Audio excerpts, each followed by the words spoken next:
نحمده ونصلي ونسلم على رسوله النبي الكريم وعلى آله وأصحابه أجمعين. اللهم صل على سيدنا ومولانا محمد وعلى آل سيدنا ومولانا محمد وبارك وسلم صلاة وسلاما كثيرا كثيرا. توفیق الہی اپنے مرشد پاک کی برکت سے عشاء کی اس نشست میں فضائل ایمان کا درس چل رہا ہے. اللہ تعالیٰ اس درس کی برکت سے ہمارے ایمان کی حفاظت فرمائے اور موت تک قبر تک اللہ ہمارے ایمان کو سلامت فرمائے. ایمان اور یقین کے بارے میں گزشتہ کل بات چل رہی تھی. کل جو حدیث مبارکہ عرض کی گئی اس میں اللہ کے حبیب صلی اللہ علیہ وسلم نے فرمایا کہ اس امت کے پہلے لوگوں نے یقین اور زہد کی برکت سے نجات حاصل کی. یقین اور زہد کی برکت سے نجات حاصل کی اور اس امت کا آخری طبقہ بخل اور لمبی لمبی امیدوں کی بنا پر تباہ و برباد ہوگا. اس پر کل عرض کیا گیا تھا کہ یقین کسے کہتے ہیں کہ اللہ تعالیٰ کے ساتھ بندے کا یقین اتنا بڑھ جائے کہ اس کی نظر مخلوق سے ہٹ جائے اور ہر کام میں اللہ کو مؤثر جانے. تاثیر اگر ہے تو اللہ کے حکم میں ہے، کسی چیز میں تاثیر اگر آتی ہے تو اللہ کے حکم سے آتی ہے. تو مؤثر حقیقی اللہ کو جانے، شافی مطلق اللہ کو جانے، حاجت روا اللہ کو جانے، مشکل کشا اللہ کو جانے. یہ یقین دل کے اندر ہم علم کے درجے میں تو جانتے ہیں، لیکن جب عمل کا موقع آتا ہے تو تذبذب کا شکار ہو جاتے ہیں. پھر کہیں پہ شرک خفی میں مبتلا ہو جاتے ہیں، مخلوق سے امیدیں لگا لیتے ہیں. تو اس لیے شرک خفی سے اپنے آپ کو بچانا چاہیے کہ مؤثر حقیقی اگر کوئی ذات ہے تو وہ اللہ رب العزت کی ذات ہے. چیزوں کے اندر اگر تاثیر آتی ہے اللہ کے حکم سے آتی ہے، اپنی ذات کے اندر اس میں کوئی تاثیر نہیں ہے. اگر آگ میں جلانے کی تاثیر ہوتی تو ابراہیم علیہ السلام کو بھی جلا دیتی. اگر پانی میں ڈبونے کی تاثیر ہوتی تو یونس علیہ السلام بھی ڈوب جاتے. تو تاثیر اللہ کے حکم سے آتی ہے. اس لیے اللہ کی ذات پر بھروسہ اور یقین پورا پورا ہونا چاہیے. پھر دوسری چیز ہے زہد. زہد کہتے ہیں دنیا سے دل کا نہ لگانا، دنیا کے اندر رہے، دنیا کے کام کاج کو انجام دے، تجارت ملازمت سب کچھ کرے، شادی بھی کرے، سب کچھ کام کرے، لیکن دنیا کے ساتھ دل نہ لگائے. یہ دنیا دل لگانے کی جگہ نہیں ہے. دل آخرت کے ساتھ لگا ہوا ہو کہ دست بکار دل بیار، کہ ہاتھ کام میں مشغول ہو لیکن دل اللہ کے ساتھ مشغول ہو، دھیان ہو تو آخرت کا ہو. اس آخرت کے گھر کو نہ بھولے، وہاں کی منزل کو ہمیشہ یاد رکھے. یہ زہد ہے کہ جس میں دل میں رغبت ہو، میلان ہو آخرت کی طرف. ہاں دنیا کے اندر رہنا ہے، گزارا کرنا ہے، بس گزارا کر کے چلے جانا ہے. جیسے اللہ کے حبیب صلی اللہ علیہ وسلم نے حضرت ابن عمر رضی اللہ عنہ کے شانے کو پکڑ کر فرمایا، جھنجھوڑ کر فرمایا، کن فی الدنیا کأنک غریب او عابر سبیل، کہ دنیا میں ایسے رہے جیسے کہ راہ گزر ہوتا ہے، راہ گزر، راستہ طے کرنے والا. اور اس سے بڑھ کے بات فرمائی او عابر سبیل، ایسے رہے جیسے کہ وہ ٹرانزٹ والا ہوتا ہے نا، کسی منزل پہ ٹھہرا اور پھر اگلی فلائٹ لے کر وہ روانہ ہو گیا. یہ ٹرانزٹ کا مسافر کہلاتا ہے. تو اس طرح سے رہو، دنیا میں دل نہ لگاؤ، یہ دنیا دل کے اندر بسی ہوئی نہ ہو. مولانا روم رحمۃ اللہ علیہ نے اس کی مثال دی، کشتی اور پانی سے مثال دی کہ پانی جب تک کشتی کے نیچے ہے تو کشتی کے لیے مددگار ہے، اور اگر وہ پانی کشتی کے اندر آ جائے تو کشتی کو ڈبو دے گا. اسی طرح فرمایا کہ جب تک یہ دنیا ہاتھ میں ہے تو یہ دنیا مددگار ہے، اور اگر یہ دنیا دل میں آ جائے تو پھر اس کے ایمان کی کشتی کو ڈبو دے گی۔ تو دنیا ہاتھ میں ہونی چاہیے، دنیا دل میں نہیں ہونی چاہیے۔ آج ہوتا یہ ہے کہ دنیا کو دل میں بسا لیتے ہیں، اور یہ دنیا دل میں بسانے کی چیز نہیں ہے، کیونکہ فانی ہے، اس کی ہر چیز سے فنا کی بو آتی ہے۔ اور انسان اگر اپنی ذات کے اندر خود غور کر لے کہ کتنے تغیرات کے ساتھ ہی گزرتا چلا جا رہا ہے، کہ جب پیدا ہوا تھا کیسا تھا، پھر اس کے بعد کیسا تھا، پھر کیسا تھا، زندگی نے کتنے مرحلے طے کیے، اور آج کیسا ہے، کبھی اس کے اندر بھی یکسانیت نہیں رہی، بدلتا چلا جاتا ہے، بدلتا چلا جاتا ہے، اور ایک وقت آتا ہے کہ اس کی زندگی کی شام ہو جاتی ہے، اور یہ قبر کی غذا بن جاتا ہے، اس مٹی کی غذا بن جاتا ہے، جس زمین سے پیدا ہوا اسی زمین کا پیبند بنا دیا جاتا ہے۔ تو دنیا دل کے اندر نہیں ہونی چاہیے، دنیا ہاتھ کے اندر ہونی چاہیے۔ دنیا کا کام ضرور کرنا چاہیے، لیکن دل میں نہیں بسانا چاہیے، کیونکہ ہمارے اس اسلام میں روحانیت نہیں ہے۔ پہلی مذاہب کے اندر یہ تھا کہ اگر کوئی اللہ والا بننا چاہتا تھا تو پھر وہ دنیا کو بالکل ترک کر دیتا تھا، وہ جنگلوں میں چلا جاتا تھا، پہاڑوں میں چلا جاتا تھا، غار و کوہ میں چلا جاتا تھا، اس کے بغیر اللہ کا تعلق نہیں ملتا تھا۔ تو اللہ کے حبیب صلی اللہ علیہ وسلم نے فرمایا کہ لا رہبانیت فی الاسلام، اسلام کے اندر رہبانیت نہیں ہے کہ سب کچھ چھوڑ چھاڑ کر تم بس کسی جنگل میں جا کر بیٹھ جاؤ، کہیں کسی غار میں جا کر بیٹھ جاؤ، نہیں، اسلام میں رہبانیت نہیں ہے۔ اسلام میں تو یہ تصور ہے کہ سب کے درمیان میں رہو اور سب کے حقوق کو ادا کرو، لیکن سب سے کٹے ہوئے رہو، ان سے جڑے ہوئے رہو، بس یہ ہے کہ سب کے حق کو ادا کرو، والدین کے حق کو بھی ادا کرو، بیوی کے حق کو بھی ادا کرو، پڑوسی کے حق کو بھی ادا کرو، اللہ کے حق کو بھی ادا کرو۔ اللہ نے جو ذمہ داریاں ڈالی ہیں، نماز ہے، روزہ ہے، حج ہے، زکوٰۃ ہے، اسی طرح گناہوں سے بھی اپنے آپ کو بچاؤ، یہ سارے حقوق ہیں، تمام حقوق کو ادا کرو، لیکن سب کے درمیان رہتے ہوئے سب سے کٹے رہو اور ان سے جڑے رہو، یعنی دل کسی سے بسا ہوا نہ ہو۔ دل کے اندر اگر کوئی چیز آباد ہو، وہ اللہ کی یاد دل کے اندر آباد ہونی چاہیے۔ تو یہ زہد ہے۔ اور بعد کے لوگ کس وجہ سے ہلاک ہوں گے؟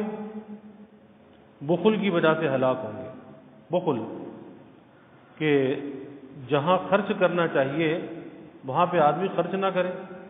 ایسی مثالیں ہیں کہ باہر دوستوں کے اندر تو ہزاروں روپے اڑا دیا جاتا ہے، اور گھر میں بیوی بچوں کا فکر نہیں کہ بیوی بچے کھا بھی رہے ہیں یا نہیں کھا رہے، فاقے سے ہیں یا کس طرح سے ہیں۔ تو جو آدمی باہر تو پیسہ اڑائے اور بیوی بچوں کا خیال نہ کرے تو ظاہر ہے بیوی بچوں کے ساتھ بخل کر رہا ہے، حالانکہ اسے یہاں پہ خرچ کرنا چاہیے اور وہاں پہ بخل کرنا چاہیے۔ تو یہ شخص بخیل ہے، اور بخیل آدمی لوگوں سے بھی دور ہے، جنت سے بھی دور ہے، اور یہ جہنم کے قریب ہے، کہ بخل انسان کو جہنم کے قریب کرنے والا ہے۔ اس لیے جہاں خرچ کرنے کا موقع ہو وہاں پہ خرچ کرنا چاہیے، اس کے اندر بخل نہیں کرنا چاہیے۔ اور پھر جس کو اللہ نے جیسی حیثیت کا بنایا ہے اپنی حیثیت کے مطابق اسے خرچ کرنا چاہیے۔ کہ ایک آدمی ہے، اللہ نے اسے صاحب ثروت بنایا ہے، تو اس کے کھانے پینے کے اندر اس کا اثر نظر آنا چاہیے، اس کے لباس میں اس کا اثر نظر آنا چاہیے۔ یہ نہیں کہ اللہ نے تو مالدار بنایا، حلیہ فقیروں جیسا بنا کے رکھے۔ ہاں، اللہ کی نعمت کو برتے، کسی تفاخر کے ساتھ نہیں، بڑائی کے ساتھ نہیں، بلکہ غلام بن کر اس کی نعمتوں کو برتے، غلام بن کر اس کی نعمتوں کو استعمال کرے، اور شکر کے ساتھ نعمتوں کو استعمال کرے کہ یا اللہ تیرا شکر ہے کہ اچھا کھلایا، اچھا پہنایا، اچھے مکانوں میں رکھا، تو شکر کے ساتھ نعمت کو برتے۔ اور جب شکر کے ساتھ نعمت کو برتے گا تو تکبر سے، بڑائی سے بچا رہے گا، کسی کی حقارت سے یہ بچا رہے گا، پھر سمجھے گا کہ اللہ کا مجھ پہ فضل ہے، تو جو میں اللہ کی نعمتوں کو استعمال کر رہا ہوں، وَأَمَّا بِنِعْمَتِ رَبِّكَ فَحَدِّثْ، تحدیث نعمت کے طور پر جو ہے اللہ کی نعمتوں کی تعریف کرنی چاہیے، اور نعمتوں کی تعریف کے اندر بخل نہیں کرنا چاہیے۔ ہاں، اس کے اندر تفاخر نہیں ہونا چاہیے، اس کے اندر تکبر نہیں ہونا چاہیے، اس میں دوسروں کو نیچا دکھلانا نہیں ہونا چاہیے، بلکہ وہ اللہ کی نعمت کی تعریف اس لیے ہونی چاہیے کہ اللہ کا فضل ہے، اللہ نے مجھے یہ نعمت عطا فرمائی، اللہ نے ایسا مکان دیا، ایسا کاروبار دیا، اللہ نے اچھا کھانا پینا دیا، اللہ کا شکر ہے، تو تحدیث نعمت کے طور پر تو ہو، لیکن تکبر اور بڑائی کے ساتھ نہ ہو۔ تو بخل جہاں پر اللہ کی نافرمانی ہوتی ہو وہاں پر تو بخل کرنا چاہیے، لیکن جہاں پر حقوق آ جائیں تو پھر وہاں پر خرچ کرنے میں کبھی بخل سے کام نہیں لینا چاہیے۔ اور جب آدمی اہل حقوق پر خرچ کرتا ہے تو حدیث شریف میں آتا ہے کہ ایک پیسہ تو وہ ہے کہ جو آدمی اللہ کے راستے میں خرچ کرتا ہے، اور ایک پیسہ وہ ہے جو اپنے گھر والوں کی ضروریات پہ خرچ کرتا ہے۔ تو فرمایا کہ یہ جو گھر والوں کی ضروریات پہ خرچ کر رہا ہے اس کا ثواب اللہ کے راستے میں خرچ کرنے سے زیادہ ہے، کیونکہ یہ جو خرچ کر رہا ہے یہاں پہ خرچ کرنا اس پر واجب ہے، یہ حقوق وابستہ ہیں، اور وہ جو اللہ کے راستے میں خرچ کر رہا ہے وہ ایک مستحب عمل ہے۔ اس کا یہ مطلب نہیں کہ اللہ کے راستے میں خرچ نہیں کرنا چاہیے، ضرور کرنا چاہیے۔ جیسے حالات حاضرہ ہیں، ان حالات کے اندر لوگ کتنی قسم پرسی کے عالم کے اندر ہیں کہ لوگوں کا کھانا پینا مکان سب کچھ ختم ہو گیا۔ اب ایسی حالت میں اللہ کے راستے میں خرچ کرنا چاہیے، اور جو اللہ کے راستے میں خرچ کرتا ہے تو ایسا نہیں ہوتا کہ خرچ کرنے سے مال گھٹ جاتا ہے، مال کبھی نہیں گھٹتا، بلکہ اللہ کے راستے میں خرچ کرنے والا کبھی گھاٹے میں نہیں رہتا، وہ مال اس سے کہیں زیادہ اللہ اسے عطا کر دیتا ہے، اور آخرت کا جو نفع ہے وہ اس کے علاوہ ہے، آخرت کا جو صلہ ہے وہ اس کے علاوہ ہے۔ تو کبھی اللہ کے راستے میں خرچ کرنے میں بخل سے کام نہیں لینا چاہیے۔ اور جب کوئی حاجت مند سامنے آ جائے پھر یہ نہیں سوچنا چاہیے کہ اچھا جی رمضان آئے گا تو زکوٰۃ نکالیں گے، رمضان آئے گا تو مدد کریں گے، نہیں۔ آج ایک حاجت مند آیا ہے، آج آپ اس کی مدد کر دو، کیونکہ بہت سے دکاندار یہ کرتے ہیں، بہت سے تاجر یہ کرتے ہیں کہ آج کوئی غریب آدمی ہے بیچارہ بیمار ہے، اسے دوا کی ضرورت ہے، ایک آدمی بھوکا ہے اسے کھانے کی ضرورت ہے، اس کے گھر پہ راشن موجود نہیں ہے، اور یہ کہتے ہیں جی رمضان میں آنا، ہم تو رمضان میں زکوٰۃ نکالتے ہیں، کیونکہ ذہن میں یہ بات بٹھا رکھی ہے کہ رمضان میں زکوٰۃ اور صدقات کا ثواب زیادہ ہے، تو بے شک زیادہ ہے، لیکن آج اگر ہم اللہ کے راستے میں کسی حاجت مند کی ضرورت کو پورا کریں گے تو اللہ تو آج بھی قادر ہے رمضان سے زیادہ اجر عطا فرما دے، اللہ کے خزانوں میں کون سی کمی ہے۔ تو کبھی آنے والے سائل کو نہیں ٹالنا چاہیے، آنے والے سائل کو نہیں دھتکارنا چاہیے۔ حضرت عبداللہ ابن مبارک رحمۃ اللہ علیہ کا واقعہ آتا ہے کہ ایک مرتبہ حج کے لیے نکلے تو راستے میں قافلے جاتے تھے، قافلے نے راستے میں ایک بستی میں پڑاؤ کیا، تو انہوں نے دیکھا کہ ایک عورت آئی اور کچرے کے ڈھیر سے، جو کوڑے کا ڈھیر ہوتا ہے، وہاں سے ایک مری ہوئی مرغی پڑی تھی، وہ مری ہوئی مرغی اس نے اٹھائی، جلدی سے اپنی چادر میں چھپائی اور وہ چھپا کر اسے گھر لے گئی۔ ان کو بڑا وہ ہوا کہ بھئی یہ مری ہوئی مرغی لے کر اور یہ گھر کی طرف گئی ہے، کیا کرے گی؟ پیچھے پیچھے چل دی۔ وہ گھر کے اندر داخل ہوئی اور گھر کا دروازہ اندر سے کنڈی بند کر لی، اور اندر جا کر اس نے مرغی کو بنایا اور ہانڈی میں پکانے کے لیے رکھ دیا۔ اب انہوں نے باہر سے آواز دی، دروازے پہ دستک دی، اندر سے کہتی ہے بھائی اس گھر کے اندر کچھ بھی نہیں ہے دینے کے لیے۔ وہ سمجھی کوئی سائل آیا ہے، کہا کہ نہیں، تم دروازہ کھولو، یہ جو تم مردار مرغی اٹھا کر لائی ہو آخر کیوں لائی ہو، کیا وجہ ہے؟ تو پھر اس عورت نے کہا، اس نے کہا کہ ہم سادات میں سے ہیں، سید ہیں، سادات میں سے ہیں، اور اتنے دن گزر گئے، میرے گھر میں فاقہ تھا، میرے چھوٹے چھوٹے بچے ہیں، کوئی گھر میں کمانے والا نہیں ہے، گھر میں فاقہ تھا، تو کیا اس فاقے کے اندر بھی انسان مردار نہیں کھا سکتا؟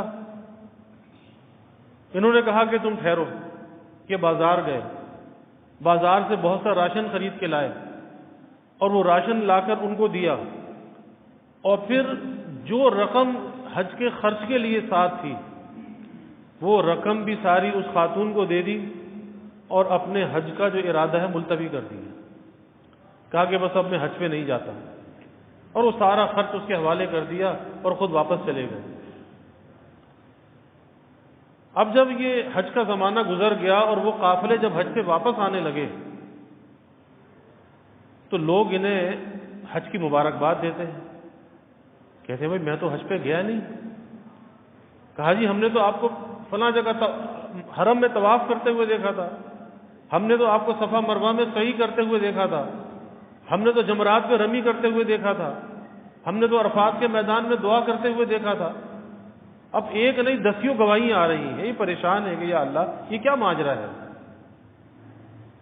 تو خواب میں واقعات میں آتا ہے کہ خواب میں اللہ رب العزت کی زیارت ہوئی اور اللہ نے فرمایا کہ حضور صلی اللہ علیہ وسلم کی زیارت ہوئی. آپ صلی اللہ علیہ وسلم نے فرمایا کہ عبداللہ تیرے حج پر کتنے گواہ میں پیش کروں کہ جب تو نے میرے اہل بیت کا خیال کیا، وہ سادات میں سے تھی، میرے اہل بیت کا تو نے خیال کیا اور تو نے ان کی مدد کی اور تو نے اپنے حج کے ارادے کو ملتوی کر دیا، تو اللہ تعالیٰ نے ایک فرشتے کو تیری جانب سے مقرر کر دیا، تیری شکل میں مقرر کر دیا، اس فرشتے نے تیری جانب سے حج کیا. تو کتنے گواہ پیش کیے جائیں؟ تو اللہ کے راستے میں خرچ کرنے سے جہاں آخرت کا نفع ہے، ارے بھائی دنیا کا مال بھی نہیں گھٹتا، اس پہ کہیں زیادہ اللہ عطا فرما دیتا ہے کہ 1 کا 10 تو ملتا ہی ہے. تو اللہ کے راستے میں خرچ کرنے سے کبھی بخل نہیں کرنا چاہیے، کسی غریب کی نادار کی مدد کرنے میں کبھی بخل نہیں کرنا چاہیے. اور پہلے بھی یہ بات عرض کر رہا تھا کہ یہ ایسے وقت میں ایسے پریشان حال اور مضطر قسم کے جو لوگ ہیں ان کی مدد کرنا یہ اللہ کو قرض دینا ہے، اور پھر اس کا اللہ کیا صلہ عطا فرمائے گا انسان تصور بھی نہیں کر سکتا. لیکن دینا اس طرح سے چاہیے کہ جس میں ریا نہ ہو، دکھلاوا نہ ہو، نام و نمود نہ ہو، شہرت نہ ہو. اس طرح سے دکھانا چاہیے کہ آج لوگ تقسیم تو کر رہے ہیں لیکن ویڈیو بھی ساتھ میں بنا رہے ہیں. ارے بھائی اپنے اجر کو کیوں ضائع کرتے ہو؟ کہ ویڈیو بنانا، اس کی ریکارڈنگ کرنا، کیوں اپنے اجر کو ضائع کرتے ہو؟ ایک اللہ کے لیے یہ سارا کام ہے، اللہ کے لیے مدد کرنا ہے. تو اس لیے اس ریا سے، دکھلاوے سے بچنا چاہیے، ورنہ یہ ریا، یہ دکھلاوا، یہ نام و نمود انسان کے عمل کو برباد کر دیتا ہے. پھر چاہے عمل کتنا ہی بڑا کیوں نہ ہو، پھر وہ عمل ضائع ہو جاتا ہے. اس لیے ریا سے بچنا چاہیے. اور نفس اندر سے کہتا ہے، نفس کہتا ہے کہ ارے تو خرچ تو کر رہا ہے تو کسی کو تو پتہ بھی نہیں چلا، تو پھر تیرے خرچ کرنے کا کیا فائدہ ہوا؟ اگر لوگوں کو پتہ چلے گا تو لوگ واہ واہ کریں گے، تعریف ہوگی. تو کیا لوگوں سے صلہ لینا ہے، اللہ سے صلہ نہیں لینا؟ اس لیے جو کام کرے اللہ کی رضا کے لیے کرے، ایک خاموشی کے ساتھ. اور حدیث شریف میں آتا ہے کہ جو اللہ کے راستے میں اس طرح سے خرچ کرتا ہے کہ دائیں ہاتھ سے دیتا ہے، بائیں ہاتھ کو خبر نہیں ہوتی اس نے کیا دیا، کتنا دیا، قیامت کے دن اللہ اپنے عرش کے سائے میں سے جگہ عطا فرمائے گا جو اس طرح سے اللہ کے راستے میں خرچ کرنے والا ہو.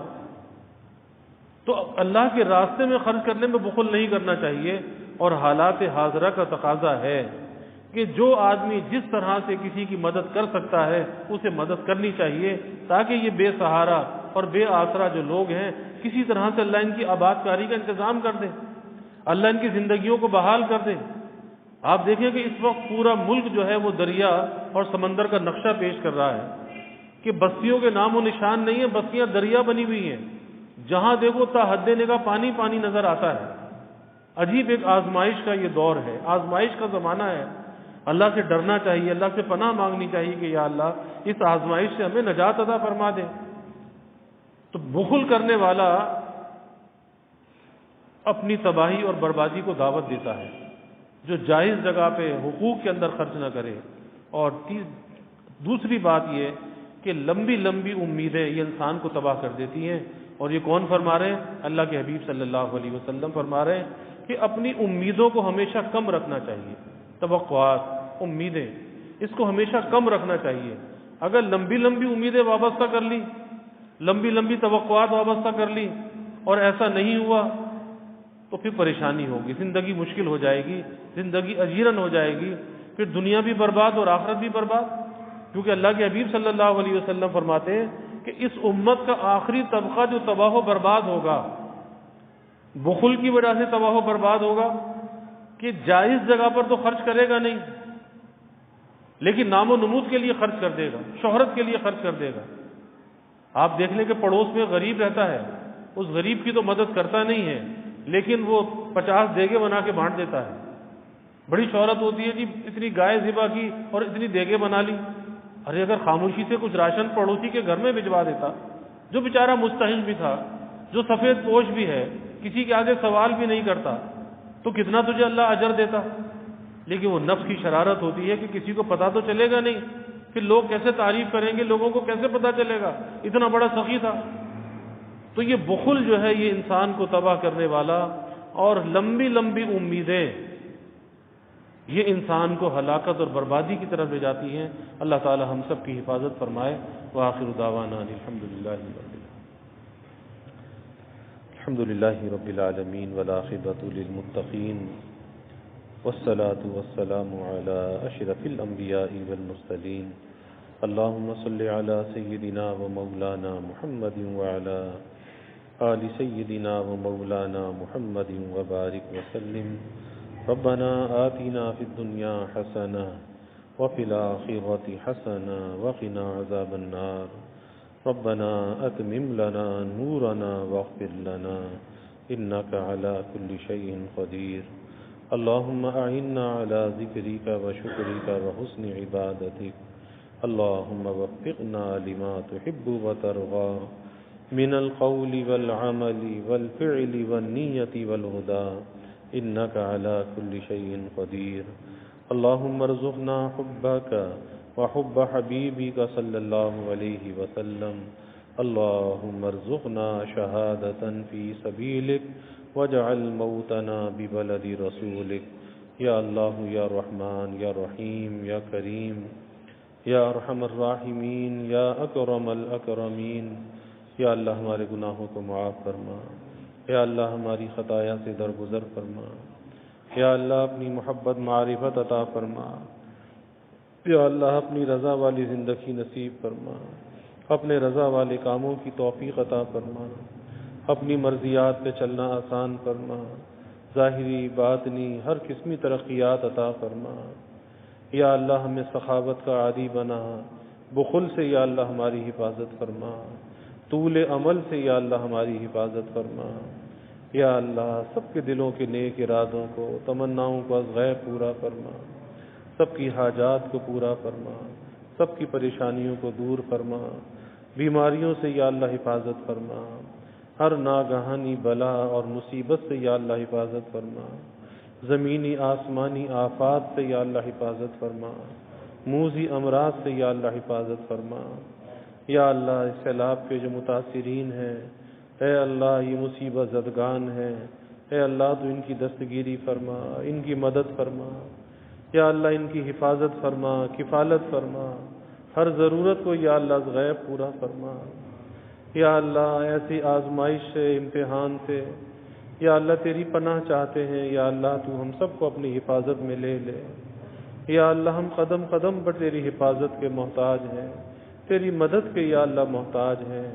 اے اللہ تو ہمیں بے یار و مددگار نہ فرما۔ اے اللہ اپنے ان متاثرہ بھائیوں کی ہمیں مدد کا جذبہ دلوں میں پیدا فرما۔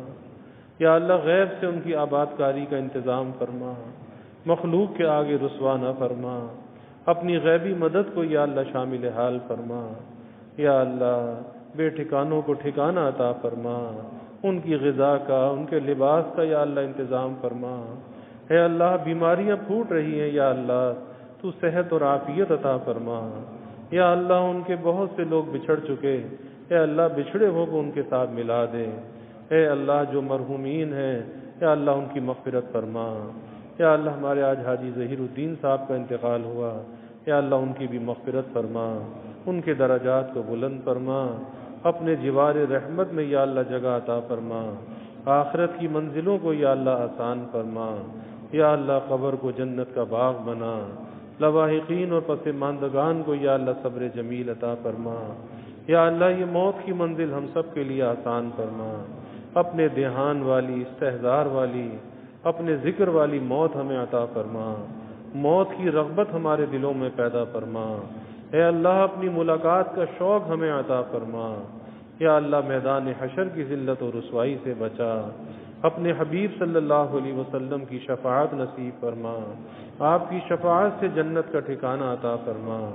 یا اللہ سب کے گھروں میں چین، سکون، عافیت، راحت عطا فرما، نعمتیں، برکتیں عطا فرما، رزق کی فراوانی عطا فرما، ہر قلت اور دقت سے یا اللہ حفاظت فرما، سب کی اولادوں کو یا اللہ نیک صالح بنا، آنکھوں کی ٹھنڈک بنا، والدین کے لیے راحت کا ذریعہ بنا، والدین کو اولاد کی خوشیاں دیکھنا نصیب فرما۔ یا اللہ اپنی رحمتوں کا، برکتوں کا، راحتوں کا نزول فرما، زحمتوں کو دور فرما۔ یا اللہ ہمیں عافیت دارین عطا فرما، عافیت دائمہ عطا فرما۔